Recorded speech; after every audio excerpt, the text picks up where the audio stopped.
Assalamualaikum warahmatullahi wabarakatuh. Selamat siang teman-teman yang berbahagia.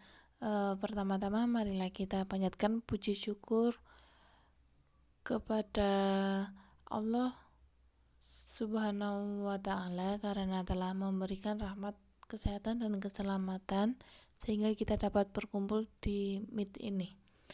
Adapun topik yang akan kami bahas adalah fungsi perencanaan. Perkenalkan, nama saya Siti Halimatus Sadia yang bertugas sebagai moderator. Saya akan membimbing jalannya diskusi ini. Adapun anggota kelompok saya adalah Fikrotul Mufliha dan Maslahun Nisa. Sedangkan rangkaian acara yang akan kita lewati adalah sesi pembukaan, sesi penyampaian dan penyajian materi, sesi tanya jawab, dan sesi penutup. Langsung saja kita mulai ke sesi yang pertama adalah sesi pembukaan. Marilah kita mengucapkan basmalah bersama-sama. Bismillahirrahmanirrahim. Selanjutnya adalah penyampaian dan penyajian materi.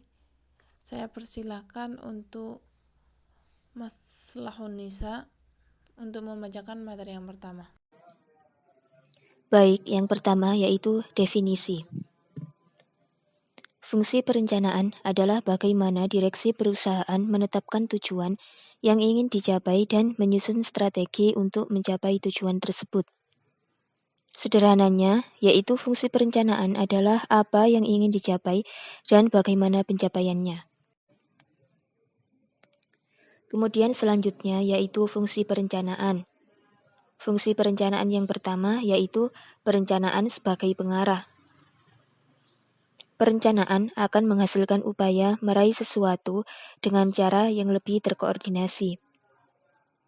Perusahaan yang tidak menjalankan perencanaan sangat mungkin untuk mengalami konflik, pemborosan sumber daya, ketidakberhasilan dalam pencapaian tujuan, karena bagian-bagian dari organisasi bekerja secara sendiri-sendiri, tanpa ada koordinasi yang jelas dan terarah. Perencanaan dalam hal ini memegang fungsi pengarahan dari apa yang harus dicapai oleh organisasi. Kemudian fungsi perencanaan yang kedua yaitu perencanaan sebagai minimalisasi ketidakpastian. Pada dasarnya, segala sesuatu di dunia ini akan mengalami perubahan. Tidak ada yang tidak berubah kecuali perubahan itu sendiri. Perubahan seringkali sesuai dengan yang kita perkirakan, akan tetapi tidak jarang pula malah di luar perkiraan kita, sehingga menimbulkan ketidakpastian bagi perusahaan. Ketidakpastian inilah yang coba diminimalkan melalui kegiatan perencanaan. Kemudian fungsi perencanaan selanjutnya yaitu perencanaan sebagai minimalisasi pemborosan sumber daya. Perencanaan juga berfungsi sebagai minimalisasi pemborosan sumber daya organisasi yang digunakan.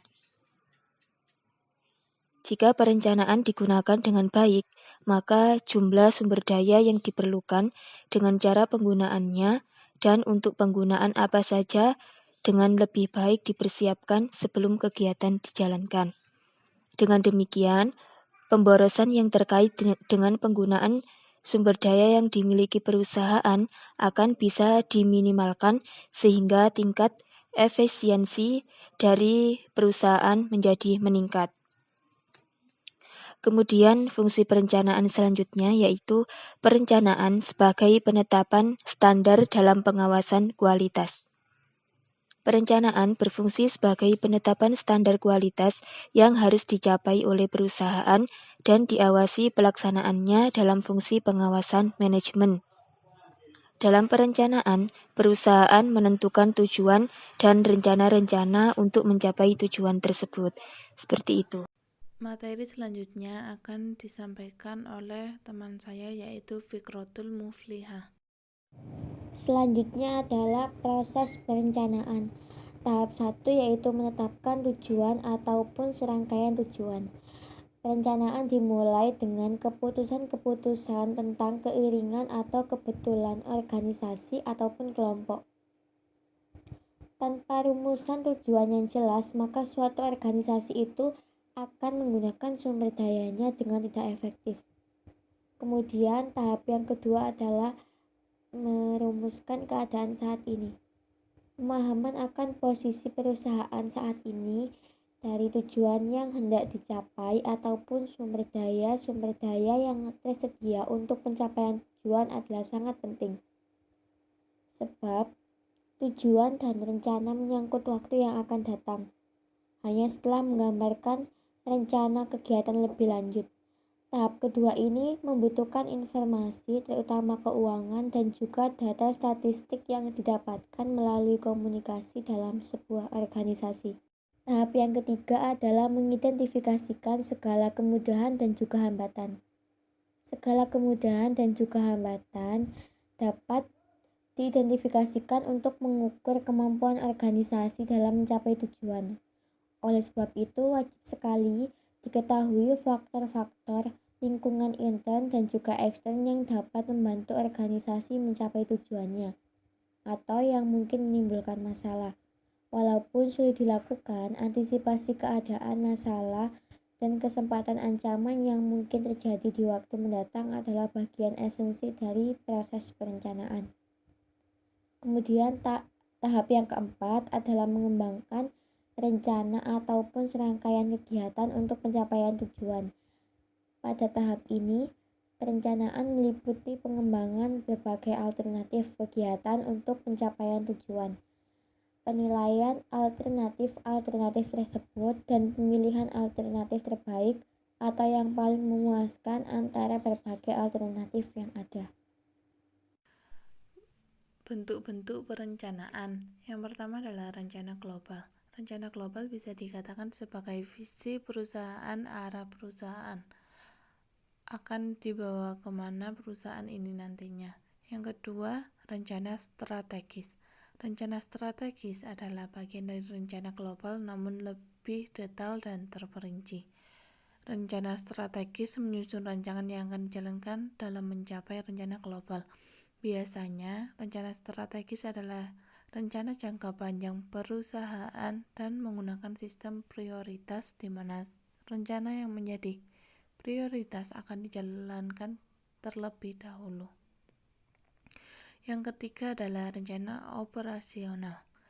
Perencanaan operasional ini adalah rencana tentang kegiatan operasional yang dilakukan dalam jangka pendek.